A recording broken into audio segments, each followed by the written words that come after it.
Hi everyone, in front of me I've got HONOR X7c, and let me share with you how to set the camera timer on this device.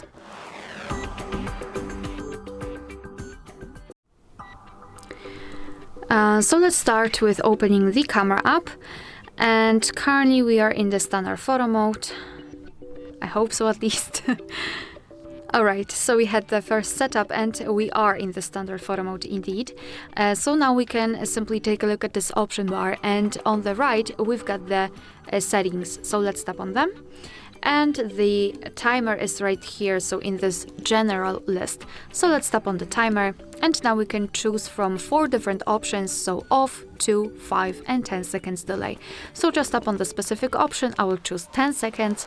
Let's go back, and now simply tap on the shutter button. And from now on, your device will count down from 10, 5 or 3, depending on which option you've chosen, and after that time it will simply take a photo. Alright, so this is how it works. Of course, you can turn this option off whenever you want to, because it will be automatically applied to the next photos. So you have to manually turn it off. Just enter the settings again, tap on the timer and tap on off.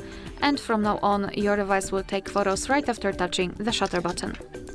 Alright, so that will be all. Thank you so much for watching. Please hit the subscribe button and leave the thumbs up.